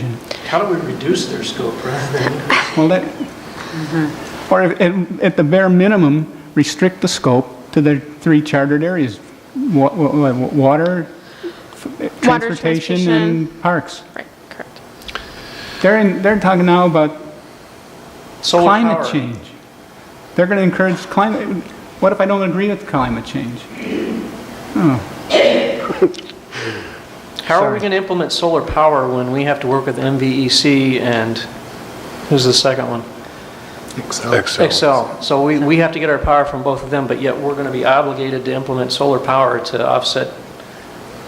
Have they even thought through this? Well, and there's so many affordable housing. Talk about what they expect us to achieve affordable housing, and we don't have a job base or the transportation system. We don't have an existing job base that would be able to support that style of housing, and we don't have the transportation to get people to jobs. So, and who among us wants to recommend that we go to 5 units per acre as our standard? I mean, we'd be run out of town. I'd quit if that was the... I'm just going to say that, my big worry is that, the utopia that St. Paul and Minneapolis have, they're trying to push those values here in Victoria. And the reason we live in Victoria is because we don't want to live in St. Paul or Minneapolis. The whole thrust of this document, Joe, is to increase development where it currently exists, not expand beyond it. What are we, Holly, an expandable? Emerging suburban edge, yes. Somebody spent a lot of money to come up with that. But rather than, for cities like Victoria to grow, we're going to invest the money now in redevelopment of areas from Victoria toward downtown. Right. And are we in favor of that? Right. And, you know, the other thing too, I mean, if we look at LGA and all of the money that we as taxpayers give into the system and receive $0 back, you know, maybe we should be getting thank you notes from all of the people outside of Victoria for our wonderful donation and commitment to them. You know, Holly, remind me, anger and frustration over this is going to probably we'll feel some satisfaction in creating a letter that is more in my mind, is more responsive. But they're an entrenched bureaucracy, and I know I've talked to Senator Ortman about this, and, you know, everybody wishes there was something more we could do, and most elected leaders that I've talked to from our general area would love to be able to rein in these folks somehow. But if they can't, I don't know how Victoria's going to do it, but at least we can go on record. I know that saying nothing won't help. Well, I mean, you've got a draft of a letter. Anybody who wants to go through this, I invite you. You're willing to take some comments, and I, for one, will sit with you and Yes, share. certainly. And just to, you know, make it clear that we aren't alone, we'll provide our letter to the county and the other cities that are also submitting letters. We also are working with Metro Cities that we are a member of.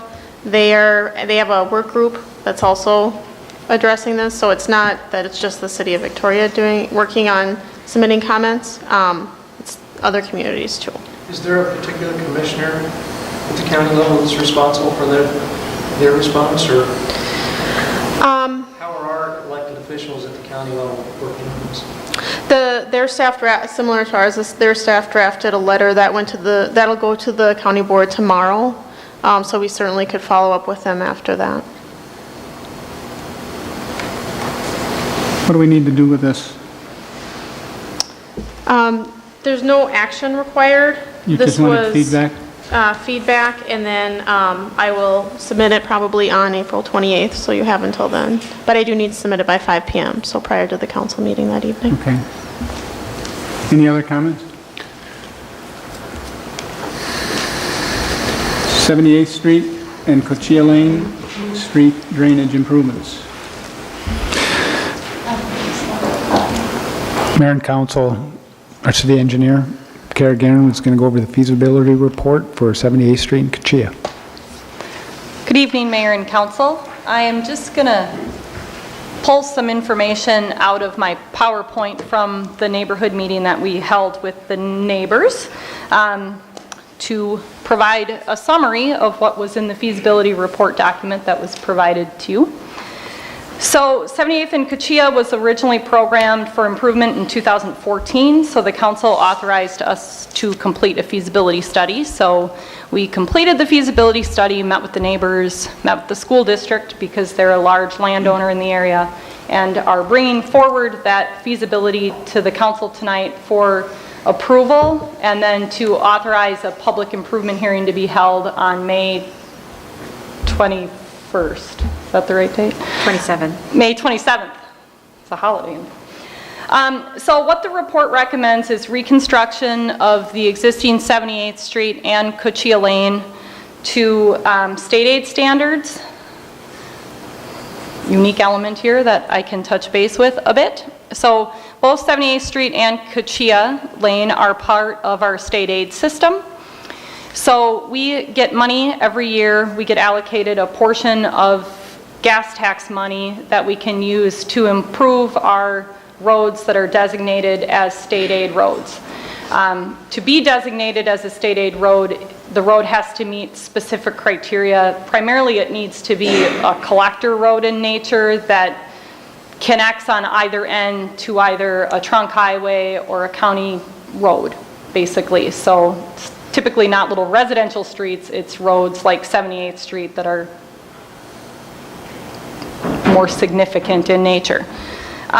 But if we're going to use state aid dollars to improve the road, we need to meet state aid standards. So the report does recommend the road be constructed to state aid standards. In reality, it's not all that different from what we would recommend for the road. So I would be recommending the same thing if we weren't meeting state aid standards.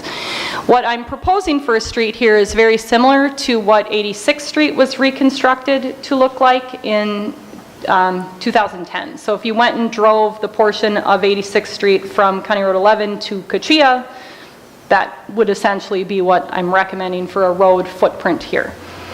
In addition, we are recommending an 8.5-foot wide trail be constructed along 78th Street and along Cochia. So along the street and along Cochia, on the north side of 78th Street and the east side of Cochia. So that trail would connect into the existing trail and sidewalk in Madeline Creek. Someday, it'll connect down to Holy Family Catholic School. Storm sewer improvements are recommended as well. What we are not recommended be constructed at this time, though we studied it as part of the feasibility study, is connection of Cochia from 78th Street down to Holy Family Catholic School. In order to make this connection here, we would need to acquire significant right-of-way from private landowners at significant expense. If you compare our cost of acquisition for the Traxler easement, and that was just for a sewer easement, it would be probably a pretty expensive undertaking. I expect that this connection will happen someday, but it'll happen more likely when these landowners decide to develop the property that they own in the area. That would be a logical time to extend a road through there. Because we are increasing the roadway width quite a bit, it's currently about 24 feet wide, and we're going to 26 feet back of curb to back of curb over the whole length of it. We do need to do stormwater management for this. So this isn't something we've had to do before. Historically, we've had nearby stormwater ponds where we've been able to incorporate our additional runoff into that existing pond without having to construct new stormwater facilities. But for this one, we learned in the study that we would need to do stormwater management on the site. So what we've identified as a primary area for doing stormwater management would be within this developable property here, generally in this location. We would need to acquire easements in order to do that. Acquiring easements takes time, which we have a new appreciation for with our recent Traxler easement acquisition. So because of that, I'm not recommending that the construction occur until 2015. So we would continue working on the project, hold the public improvement hearing on May 27th, and be working on detailed design through the course of 2014. We'd then be bidding the project in early January and targeting construction for the summer of 2015, completion of the construction in 2016.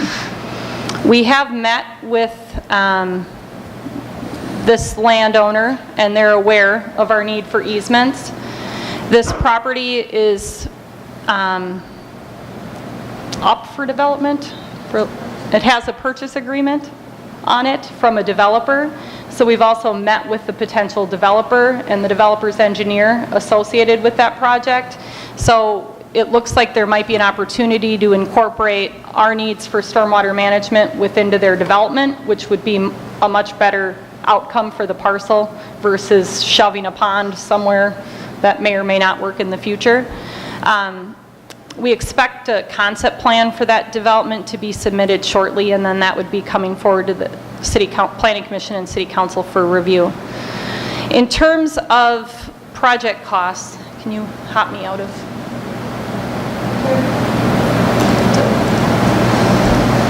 The residents are less interested in the overall project costs, but more interested in their assessment. So my PowerPoint does not have the overall costs, but my agenda item did. So the overall project costs are estimated at $1.5 million. We'd be using $800,000 of our state aid funds that we currently have available to us. Those are basically all the state aid funds that we would have available to us. Then the remaining costs would be split 50-50 between the properties that are being assessed and the city. There are about 32 units based on a unit method of assessment, and the assessment by unit works out to be 11,100. So for the larger parcels, the one owned by the school district and then the one owned by the private property owner, they would be looking at a significantly higher number.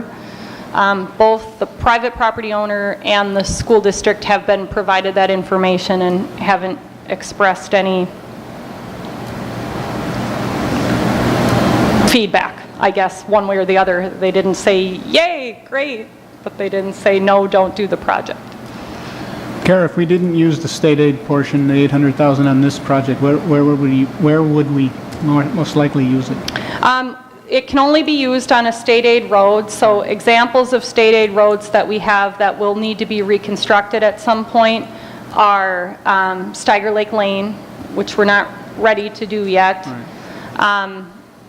We can also use that money to pay our share of any state highway improvements or county road improvements. Marsh Lake Road? Yeah, I think kind of the next road we'll be targeting for these funds is Marsh Lake Road. That road currently is not a state aid street or a county state aid highway. We'll be working with the county to figure out a way to get that designation applied to it. There's certain criteria that we have to meet, but we've been saving up the money. We get it annually, essentially, for 78th and Kachia. We use state aid dollars on 86th Street, and then also when we reconstructed Smithtown Road back in 2007 was the last time. So we tend to save it up and then fund a project, and then save it up and fund a project. How long did it take us to accumulate the current fund balance? In 2010 was when we did 86th Street. We had dropped the account not down to zero in 2010. We were maybe at 200,000, I think. I do have a historical record of all of those numbers that I'd be happy to share with the council. I just don't have them right off the top of my head. So annually, it's maybe a couple hundred a year? 200,000 that we get. 50,000 of it we use towards maintenance. It's not a ton of money. Thank you. I guess with that, I'll take any questions, or would be happy to go into greater detail on any piece of it, but you did have the full report, so. What has taken place so far in terms of neighborhood, meetings, resident input, and what is the general response to the citizens who live along? So we had one neighborhood meeting, which is typically what we hold at this stage of the project. We had an individual meeting with the school district. The meeting was fairly well attended. I think I noted in my agenda statement that the majority of the people who would be assessed were in attendance. They did not give me feedback. I got questions, detailed questions about the construction process or how the trail might impact their trees or things of that nature. Nobody expressed support or opposition to the assessment at that meeting. Typically what I tell them is the public improvement hearing is the place for them to express that information to the city council. So sometimes they'll call me after the fact and let me know. So specific to those neighbors, I haven't heard anything. I have been contacted by other neighbors who aren't going to be assessed by the project, but live in the area that are enthusiastic about it moving forward. I had one resident who had just heard that the meeting was happening and attended the meeting because he's excited to see the project move forward. The people who back up to the gravel road, I think, have an ongoing challenge with dust blowing into their yards and dragging dust onto their street and into their driveway that they're looking forward to seeing it improved. Yeah, historically, I seem to recall a number of people who were actually opposed to it that were kind of content with it the way it is, but more recently, I think feedback I've received has been supportive. So I was kind of looking for a tiebreaker on that.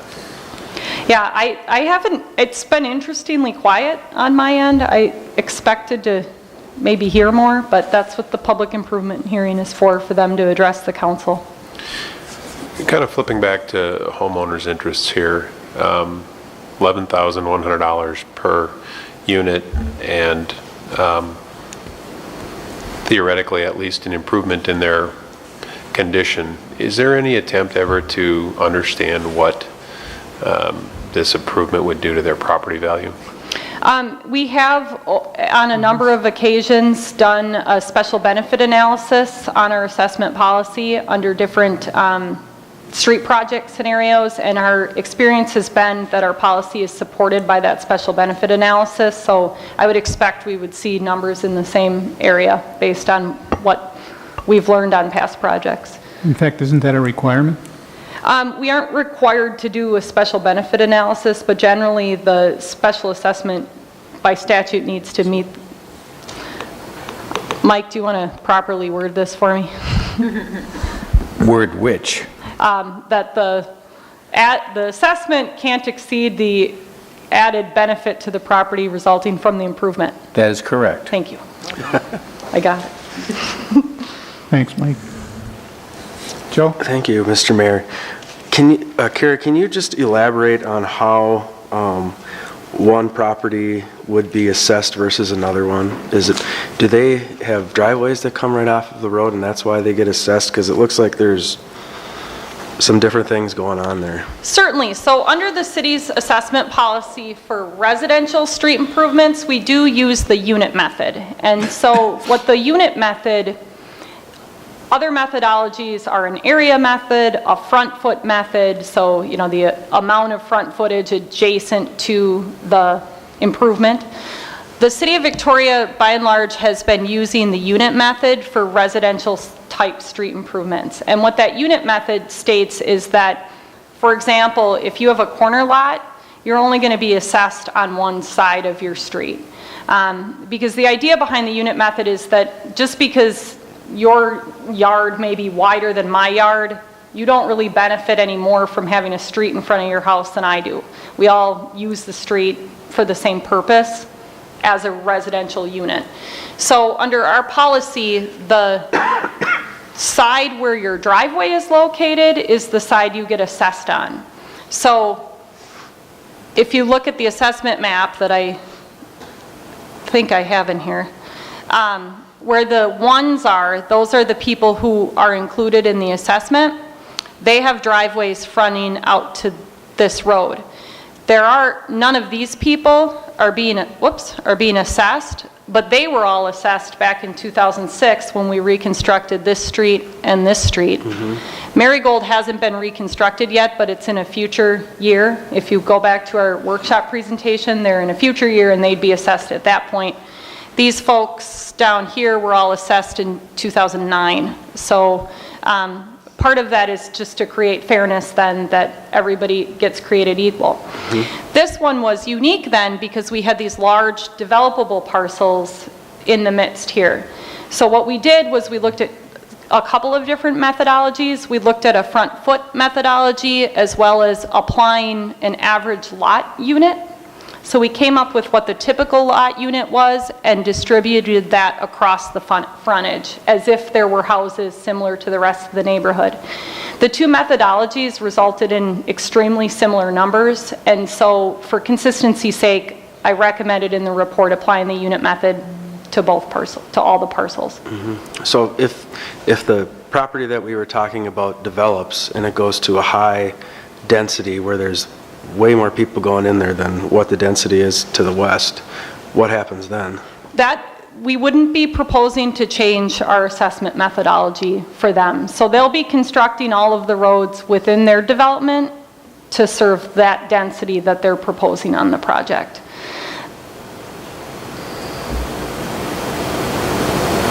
I don't know if that seems fair. Does it seem fair? It does to me. That's why I recommended it the way that I recommended it. In historical circumstances, this developer over here paid 50% of the cost to improve this street. The city paid the other 50%. So I think it's pretty consistent with how we've operated in other areas of the city. One of the things that is important about an assessment policy is to try to apply it consistently across landowners. If we weren't using the state aid dollars towards this project cost, those assessments would be significantly higher. And I think then we'd probably have a lot more landowners, including this landowner, speaking potentially in opposition to the project. Kara, as a state aid road, thinking forward to that property, those parcels being developed, will there be, and I guess a semi-collector type road, will there be limitations on the number of accesses or driveways that front directly onto 78th Yes, they Street? won't be able to have any driveways fronting onto it. The concept we saw, and this is what I would be looking for, would be an access lining up for 77th Street, and then an access mid-block. So we would take a look at our access spacing guidelines compared to Madeline Creek Drive and Cochia, but I'd want to try to evenly space that. This is an existing house that has driveway access that would continue to have direct driveway access. We wouldn't So those would all make be them eliminate that. Yeah. Existing properties are grandfathered in, and future development would follow the new state aid guidelines. Yep. Thank you. Any other comments, questions? Somebody want to make a motion?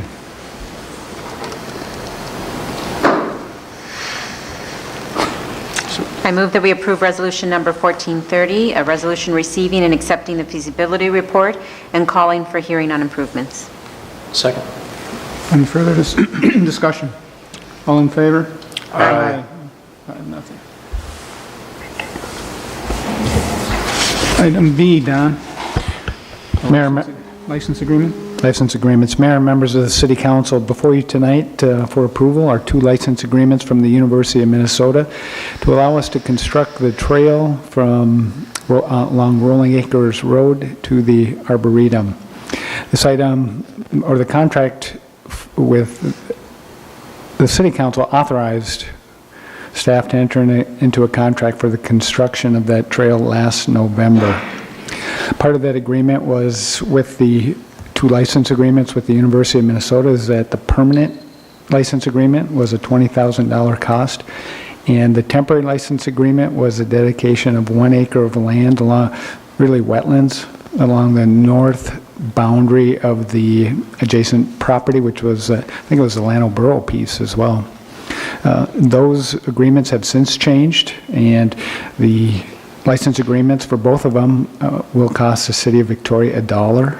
So $2, and staff is recommending that we enter into these license agreements to construct the trail. You want to give us some background as to what happened with the university in our negotiation? Mayor and members of the City Council, what I'd like to do is ask Councilmember Pavelko to give his insight into what happened. I was an innocent bystander in this case. So As I recall, we had a deal. we had a We deal. negotiated, and now it is significantly better. That's correct. We had a deal that was extremely negative for the city of Victoria. It was done under duress, and despite all the wailing and gnashing of teeth, the university seemed to be impervious to our complaints. So this is a fantastic development. Like I said, we had a deal. We have a better deal. Joe? Yeah, without getting into the nitty-gritty, seemed to me there's maybe just a little bit of miscommunication between Victoria and the university, and after looking at some legal documents and strings that went along with funding, I think the city and the university were able to come to terms on a better deal, and I think the city's grateful that we're able to get this approved and put in a very nice asset to the city and the Arboretum. I'd like to get into the nitty-gritty. As would I. And this consumed, and just as by way of background, this is the trail that we fought over for a long time and put a DNR grant at risk and had university representatives come here and try to justify charging us to put a trail to access our property. Took it We a step fought over further, this they for said, no, we have to 18 charge months or so. I certainly, again, am grateful for the outcome, but want to make sure we understand how we got here so that we can pursue anything in the future to this end. Well, anytime you spend taxpayer dollars, there's usually when you're buying land, there's a funding restriction or there's strings attached so that the public's investment, whatever's there, that's there in the future. So you couldn't, say, buy a piece of property like the Arboretum did, and then specifically that was for wildlife habitat and, you know, some additional space and gardening and different types of things for the Arboretum. They couldn't use public dollars and then later on, a year later, change it into high-rise apartments. So there's a safeguard in place there for the taxpayers. Well, we looked at what they sold that using those public dollars for to buy that property, and one thing led to another working with Arboretum, and it was kind of agreed upon that what they sold was different than what they were selling to us. And so after further review, we're getting it for a much better price. Puzzled looks on faces here. Well, I think what it sounds like you're trying not to say is that they were going to break the law if they had executed the license agreement as they originally put forward. Maybe. I don't know if that'd be just my opinion, but I'd say that, I don't know, I couldn't even comment on whether. Well, they were persuaded to act differently. Yeah. And it's just like, you know, anytime if we get public funds from a donor, or, you know, if we got money from the DNR for the trail and we ended up doing something that we shouldn't have, then the DNR probably will say, oh, we're probably not going to give you more money next time. So there's always a little bit of self-preservation in doing that too. As I understand it, though, this does not, in your mind, or Don's mind, establish a precedent. Not that I believe. This didn't fix this fixed this immediate situation. It did not go to the heart of the issue. That's correct, Mayor. That's my understanding. My conversations with their real estate people, Kelly Brandt, who actually attended the meeting, as Joe has indicated, they've made an exception in this case, but not to expect it in the future. So. I still don't have an answer. I don't feel I understand it.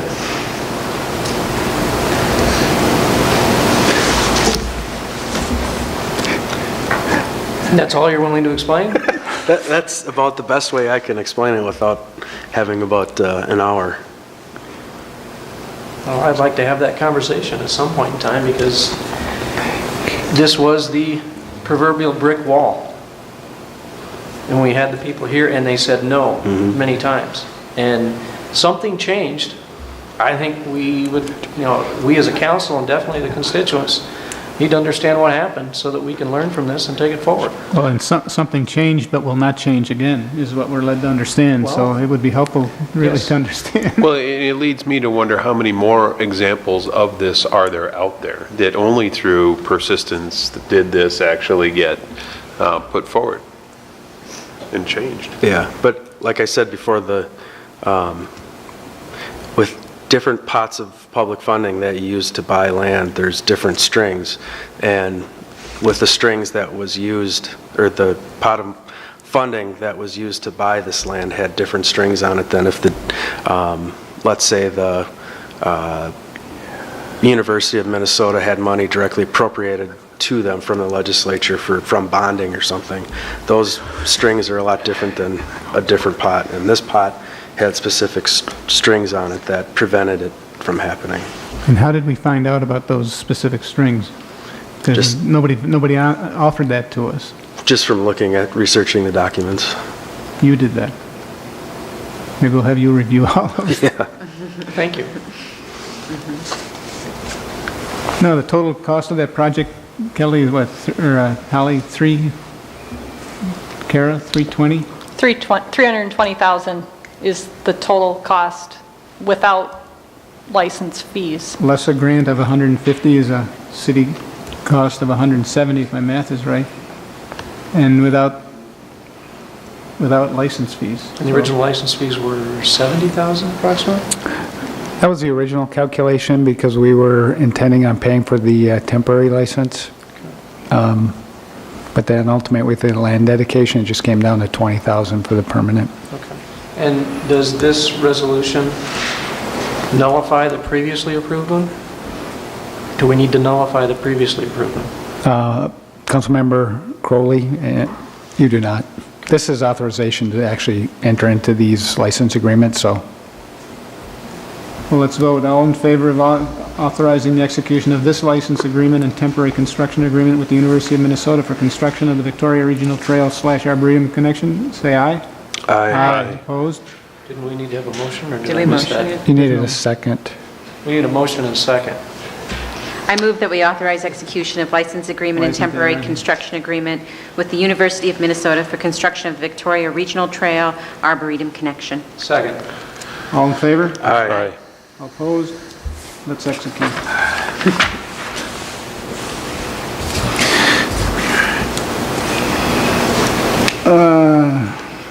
Item C, Public Works Facility and City Hall Resolution accepting bids.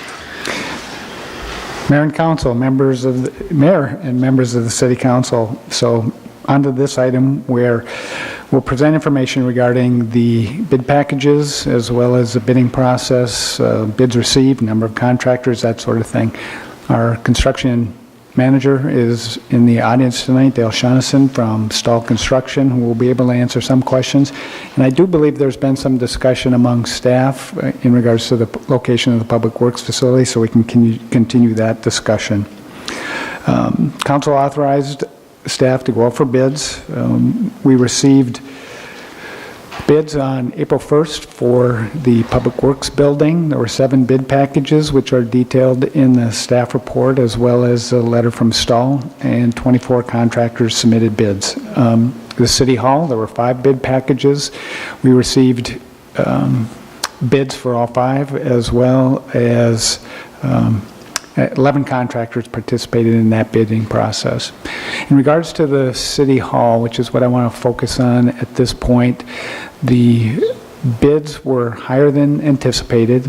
The bid for the electrical, which we are recommending that we rebid, was approximately $100,000 over our estimate, and that's our recommendation for rebidding. It should not slow down the project. We will be going out for rebid with bids to be received by May 15th, and the potential for the council to authorize a contract at their May 27th meeting. In regards to the Public Works facility, 7 bid packages. As I had indicated previously, there were 24 contractors who submitted bids on that. That contract came in actually pretty well. It was below estimate, which had kind of helped the overall balance of the budget between the Public Works building and the City Hall. So from that perspective, we are meeting the City Council budget as shown in the CIP with a slight reduction in overall costs of $35,000 roughly. Yet to be seen is a reduction in costs that we can achieve through the rebidding of the electric, and then further discussion on the location of the Public Works facility may impact that as well. Kara, I don't know if you have any comments, or Ann, and if we need to, we can have Dale kind of address the issues as well. Outside of the relocation of the building discussion, I don't have any comments relative to the rest of the bid items. So from that perspective, staff is recommending that we authorize the contracts. I have a question on the electrical rebidding. Can you help me understand, not being a construction expert, how rebidding is going to help someone come down in price? And here's my understanding, I'll ask Dale to step in as well. We received 1 bid. Only one bid for electrical. We certainly had anticipated that we'd have more bids to generate some competition in that. So our hope is, and we've contacted other electrical contractors to bid on the project, so from that perspective, there's a hope that that price will go down. But Dale, you want to comment on that? Thank you, Councilman Crowley. There was, as Don said, there was only one bid, and it happened to be the same bidder who was apparent low 2 days before on the Public Works. So that's why he submitted a bid. He may have thought that he might be the only bidder and raised his price. I'm not exactly sure. I talked to him, said no, he didn't. He thought there was going to be other bidders. I had talked to a number of other electrical contractors earlier, and I thought we were going to be getting more bids, but it was busy. That's the general reason that I'm hearing from a lot of subcontractors. So I went back to one specific contractor that's local, and he's one that had said that he was going to be bidding. He's given me his assurance that he would be bidding if this goes out for rebid. The architect has also talked to an electrical contractor in Mankato, and they've given assurance that they're going to bid. They're actually working on a budget number for the architect. What was the total amount of the bid received? The bid received on the electrical for the City Hall project was $419,000, and we believe it should be closer to the $350 range. Okay. Thank you. Joe? Thank you.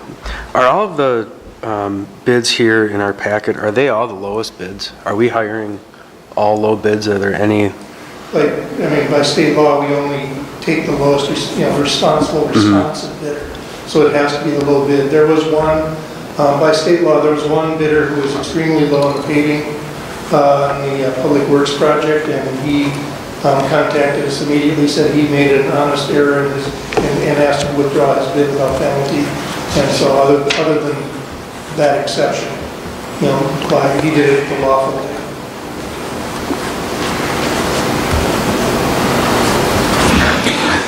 How do we proceed?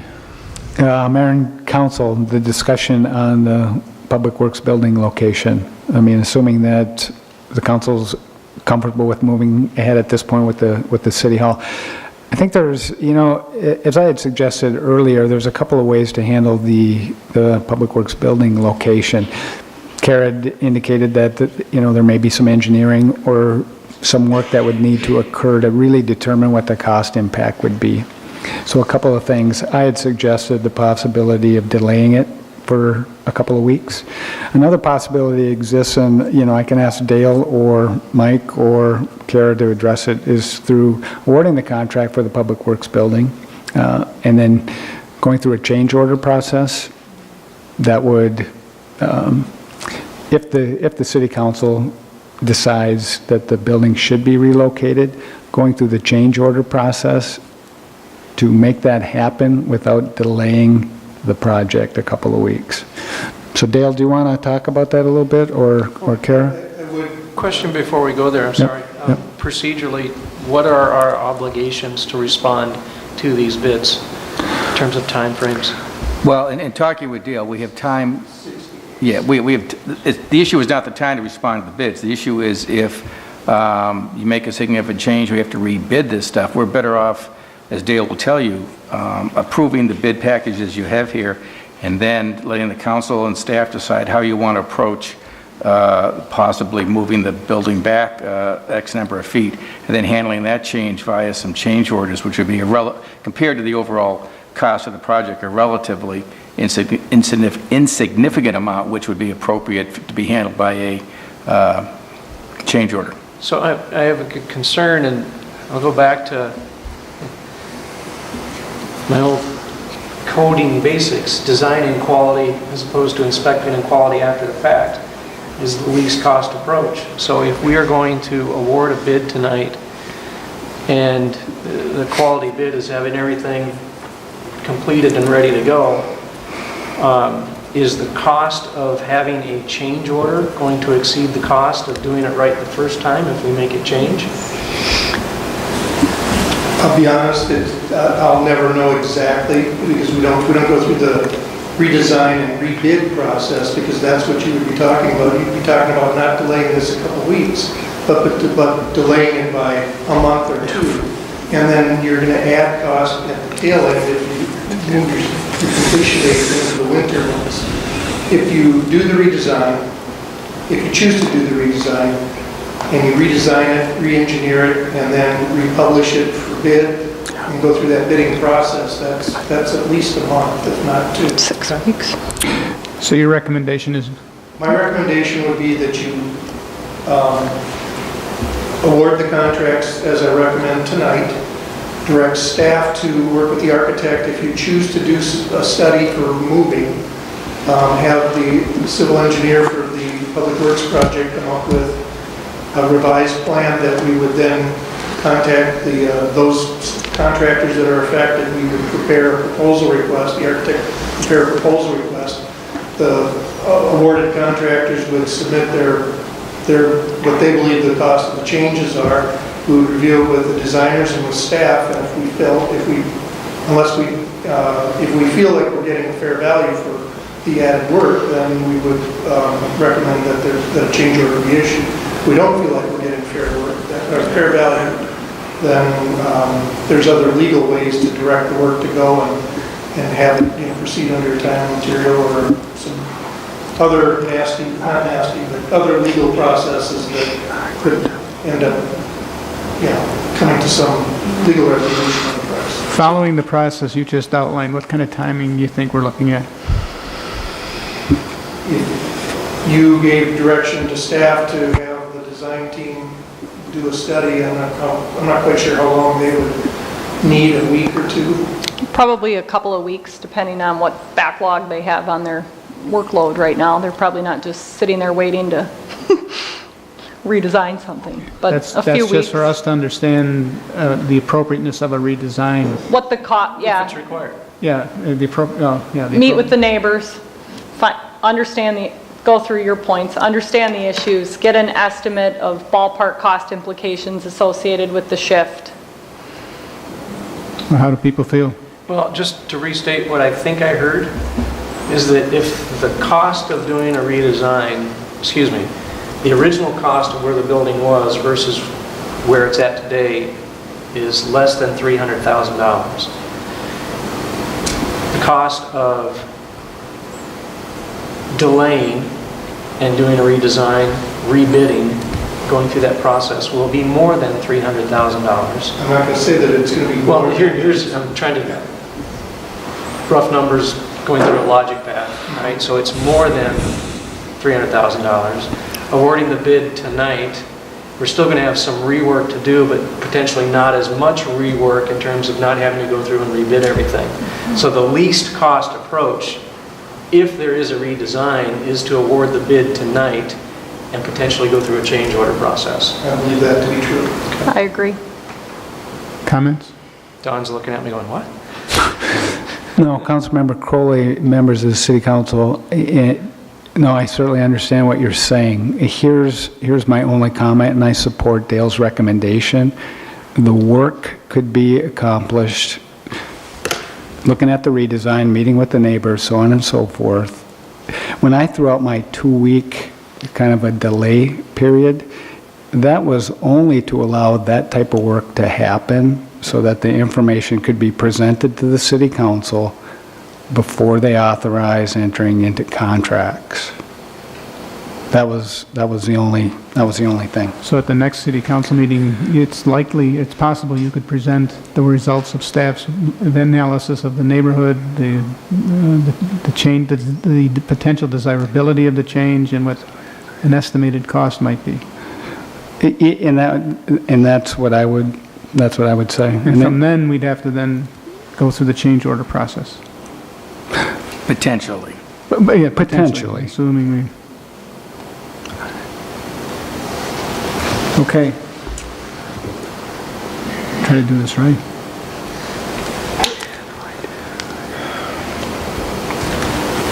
Come on.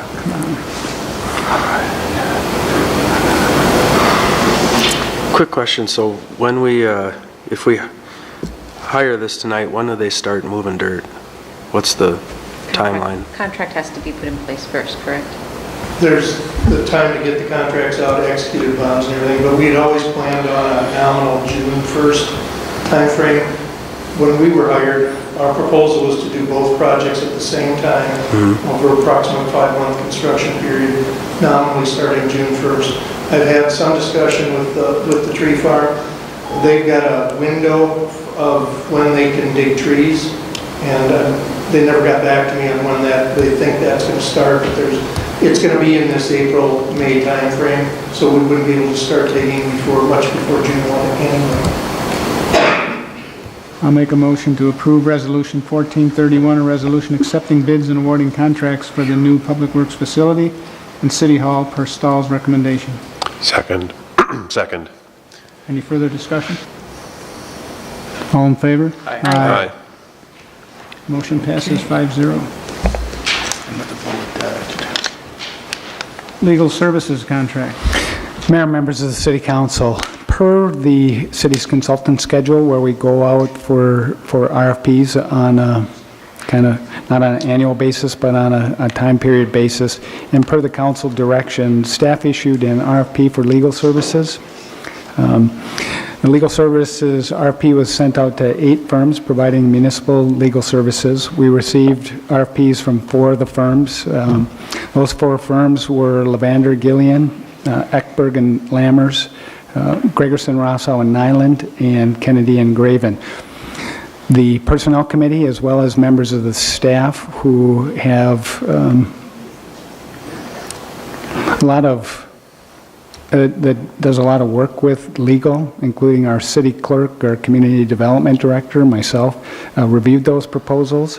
We had a discussion with the Personnel Committee, and I think it was a consensus that the proposal from Kennedy and Graven was, I don't want to say by far more appealing to the community, but there were certainly some benefits to their proposal that I think directed the Personnel Committee to recommend that we continue our contract with Kennedy and Graven, but that we would be changing city attorneys per the schedule and per their RFP on July 1st. The recommendation is for the City Council to authorize staff to enter into contract negotiations for a new legal services contract to begin on July 1st, 2014 with Kennedy and Graven. The mayor and I are members. We are the Personnel Committee with Don, and we reviewed all 4 responses. And we'd made some enhancements to and alterations to the RFP to accommodate some of our learnings over the last year. And the focus of this is to start looking at all of our contracted services on a regular basis. Approximately every 3 years, review all of our services, and it was time to do the legal contract. And so we took the opportunity to look at some of the learning experiences over the last couple of years and incorporate that into the RFP.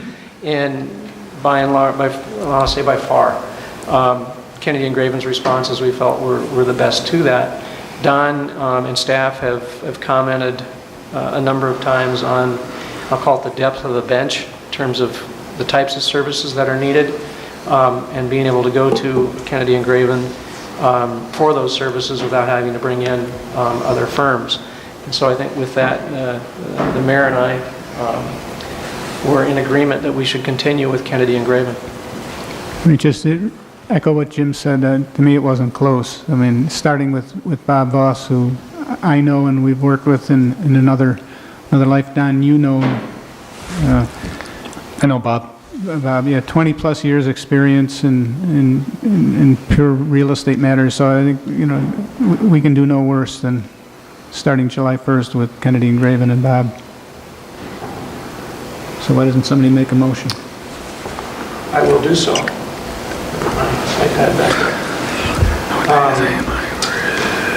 Mayor and Council, I move we enter into, is it a new agreement?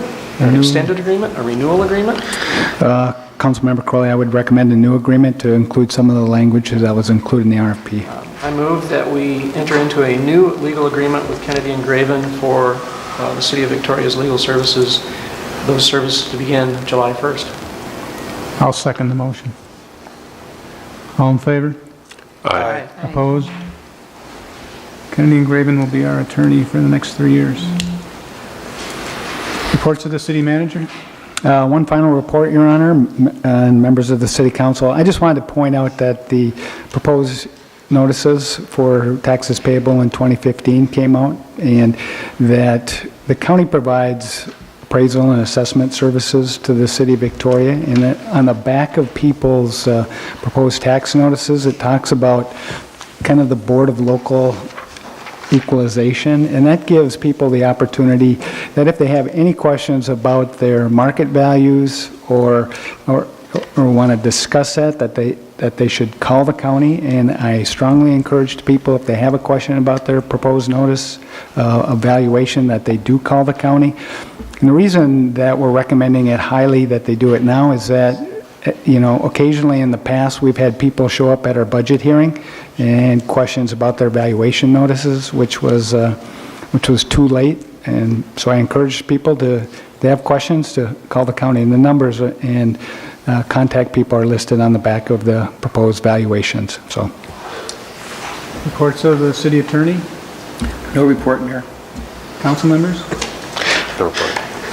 Just one thing, this past Saturday night, I hope some of you had an opportunity to participate in the so-called Spring Fling. You couldn't move in this building Saturday night. This event hosted by the Lions was, by any stretch of the imagination, a huge success. There were 300 plus people participated in. You had to see downtown about 9:30. It was jumping. I mean, it's not exactly Dinky Town, but... Thank God. That's right, there were fewer helmeted police on horseback. But hats off to the Lions. They did a great job, and they've established now what is the first in what hopefully will be a long tradition. Great job, Lions. Anything else? Mayor, I have one other thing. Sorry for the delay. Yeah, I was going to wait until later on, maybe in a couple of months, but I think it's important to say something about our current city attorney, Mike Norton. Mike has been here since 1950. Pretty close. So Mike has been here since 1950. You know, one of the things that I've appreciated, and Mike has a wealth of experience with the city of Minneapolis and with the city of Victoria. You know, Mike always tells me what I'm doing wrong. He did that a couple of times tonight. I disagree with him, but I tell him what he does wrong as well. But, you know, Mike has been a key in the kind of what's happened in the community over the past several years in terms of growth, and been instrumental in a lot of things that we've worked on, including the school kind of agreement with the rec center, you know, which is very important to the community. And I'm going to ask Mike to say a couple of things too, and we can do this when we actually switch attorneys. But you know, Mike's moving on to do some different things. So I'm sure the staff feels the same way, is that we appreciate what Mike has done for us. So. And by the way, I understand tonight is not your swan song, correct? No. Although it might be wished, it is not going to happen tonight, no. Thank you, Don. I appreciate it. I may have something to say later on. I do appreciate it. I'm caught kind of unawares, for once, by Don. Victoria's been a great place for me to work. I've enjoyed being out here so much since 2003.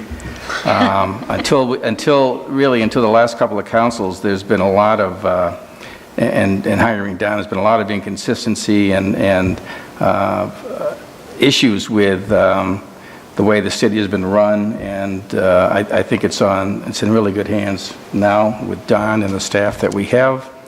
And I think the dedication of the elected officials is critical to the city working, and I think that dedication is certainly here on this council and with the staff. So it's been a great place for me to work.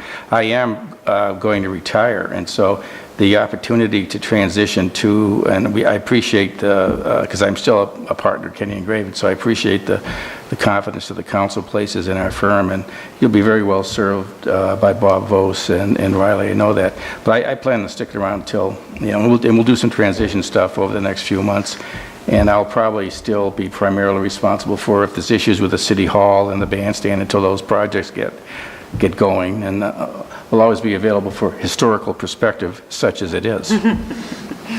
Although Hall is getting to the point, and Kara certainly, they have almost as much historical perspective as I do. So, Anyway, thank you, Don, and thanks to the council.